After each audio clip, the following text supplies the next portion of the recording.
friends. Good morning, sir. Good morning. Sir, I have some doubts, sir. Tell me what is your doubt? Profit and loss and their sums. Please Okay. tell, sir. You want to learn about profit and loss. Yes. Okay. Now I explain. Please sit down. Okay. So, for Sarath and for you also, maybe you have a doubt about how to calculate the profit, how to calculate loss. Maybe you don't know. So now today I want to explain about profit, loss.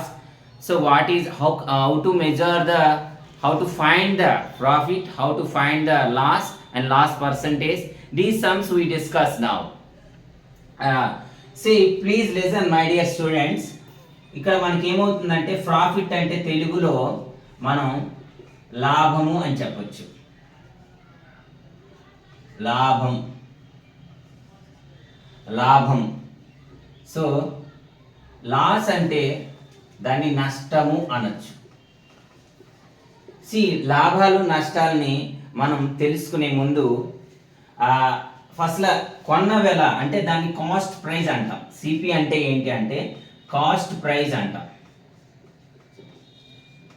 So next SP అంటే selling price అంటే అమ్మిన వెల అన్నమాట.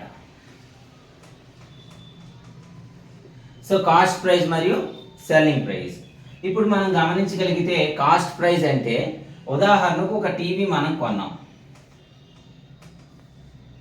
ఇది మనం కొన్నప్పుడు ఒక praise ఉంటుంది కదా, అంటే షాప్ వాడు అమ్మేటప్పుడు వాడి దృష్ట్యా మనకి ఏమవుతుంది, అది సెల్లింగ్ ప్రైస్. సో వాడి దృష్ట్యా వాడు సెల్లింగ్ చేశాడు, కానీ మనం కొన్నాం, మన దృష్ట్యా అది కాస్ట్ ప్రైస్ అవుతుంది. అలానే ఇప్పుడు మనం కొన్నాం కాబట్టి ఒక ప్రైస్ పెట్టి కొన్నాం. సో వాడికి కొంత అమౌంట్తో వాడు కొంటాడు. సో వాడి దృష్ట్యా అది కాస్ట్ ప్రైస్, మనకు అమ్మినప్పుడు అది సెల్లింగ్ ప్రైస్.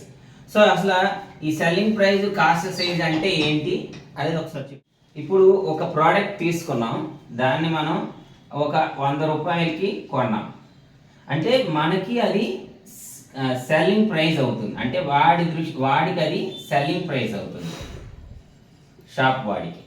సో వాడికి ఎంత పడవచ్చు, మేబీ వాడికి 80 రూపీస్ పడవచ్చు, లేదా 70 రూపీస్ పడవచ్చు ఒక్కొక్క ప్రోడక్ట్ని బట్టి. అంటే వాడికి అది కాస్ట్ ప్రైస్ అవుతుంది అనమాట. 80 రూపీస్ పడుతుంది అంతా కలిపి. అంటే వాడి మార్కెట్ ప్రైస్ అన్నిటిని కలిపి మనకి కాస్ట్ వాడికి పడింది 80 రూపీస్. సో మనకు అమ్మింది 100 రూపీస్. ఇప్పుడు ప్రాఫిట్ అంటే ప్రాఫిట్ అంటే 100 మైనస్ 80 అనమాట. సో 100 మైనస్ 80 అంటే వాడికి ఎంత ప్రాఫిట్ వచ్చింది, 20 రూపీస్ ప్రాఫిట్ వచ్చింది. సో ఈ విధంగా ప్రాఫిట్కి సంబంధించి ఈ విధంగా 20 రూపీస్ అనే ప్రాఫిట్ వచ్చింది. Okay, so how much profit he got, 20. మరి ప్రాఫిట్ పర్సంటేజ్ ఎంత, పర్సంటేజ్ మనం పర్సంటేజ్ కనుక్కోవాలి. సో మనం ఇప్పుడు నేర్చుకున్నాం ప్రాఫిట్ ఎంత వచ్చిందని. అంటే ఒక షాప్ ఓనరు ఆయన 80 రూపీస్ కొని 100 రూపాయలకి అమ్మాడు. ఎంతకు అమ్మాడు, 100 రూపీస్కి అమ్మాడు. సో అమ్మేటప్పుడు ప్రాఫిట్ వచ్చిందా, లాస్ వచ్చిందా అంటే మనకి సెల్లింగ్ ప్రైస్ అనేది ఎక్కువగా ఉంది కాబట్టి ప్రాఫిట్ వచ్చే అవకాశమే ఉంటుంది అనమాట. సో ప్రాఫిట్ ఓకే, ప్రాఫిట్ వచ్చే అవకాశమే ఉంటుంది అనమాట.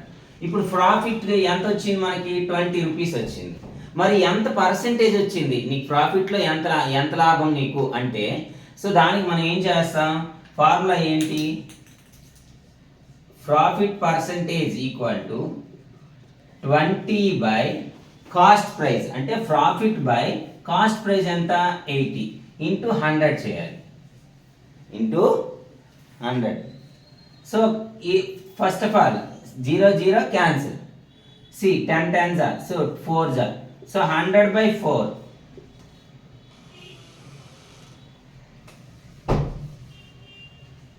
So 100 by సో మనకి 25% అనేది 100/4 అనేది 25% అనేది ప్రాఫిట్ పర్సంటేజ్ వచ్చింది అనమాట. ఓకేనా? సో అర్థమైందా శరత్? సో అర్థమైతే కామెంట్ చేయాలి. ఓకే. సో నెక్స్ట్ ఇప్పుడు లాస్ గురించి మాట్లాడదాం. దేని గురించి మాట్లాడదాం? Loss. Speak. Loss. Very good. So now loss and loss percentage గురించి చెప్పుకుందాం. ఓకేనా? సో లాస్ అంటే ఇప్పుడు కాస్ట్ ప్రైస్ ఎంత ఉంది? 80 రూపీస్. కానీ వాడు ఏం చేశాడంటే సెల్లింగ్ ప్రైస్ వచ్చేసరికి వాడు 30 రూపీస్కే అమ్మేశాడు అనమాట. వాడు ఏదో రీజన్స్ వల్ల వేగంగా అమ్మేయాలని చెప్పేసి 30 రూపీస్కే అమ్మేశాడు అనమాట. 80 రూపీస్ కొన్నాడు, 30 రూపీస్కి అమ్మేశాడు. ఇప్పుడు లాస్ కావాలి. లాస్ ఎలాగ వస్తుంది? Selling price minus cost price. Selling price minus cost price. So no we don't do like that. మనం selling price minus cost price అనేది ప్రాఫిట్ లో కడతాం. కానీ cost price minus selling price చేసుకోవాలి. ఓకే, అంటే కాస్ట్ ప్రైస్ అనేది ఎక్కువగా ఉంటుంది అనమాట, సెల్లింగ్ ప్రైస్ అనేది తక్కువగా ఉంటుంది. సో ఇప్పుడు మనం చూద్దాం.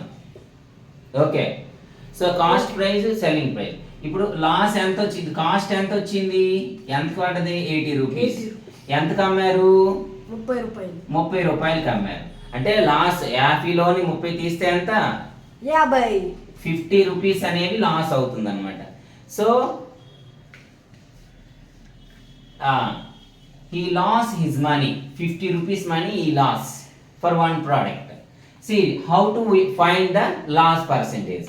How to find the loss percentage? Let's we try to find the loss percentage. మనం ఇప్పుడు లాస్ పర్సెంటేజ్ కడదాం.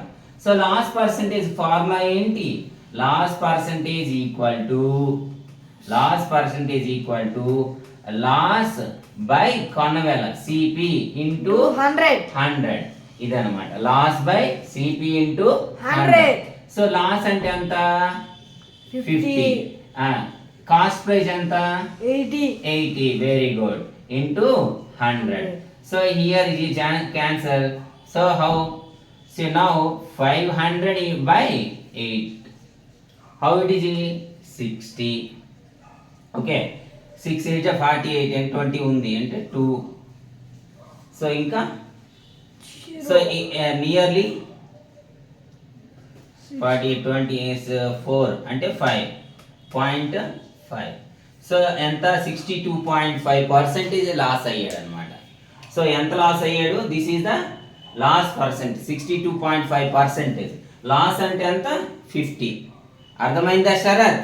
అడిగిన క్వశ్చన్ సమాధానం దొరికిందా? yes sir. సో ఇలాంటి క్వశ్చన్స్ మరిన్ని కావాలంటే ఏం చేస్తావు? Like, share, subscribe. Oh no, అలా చేసి నీకు షేర్ అండ్ సబ్స్క్రైబ్ వస్తుంది. ప్రాక్టీస్ చేయాలి. ప్రాక్టీస్ చేస్తేనే వస్తుంది. లైక్, షేర్, సబ్స్క్రైబ్ చేయకండి. మీరు లెక్కలు ప్రాక్టీస్ చేయండి, మీకు వస్తాయి. Thank you.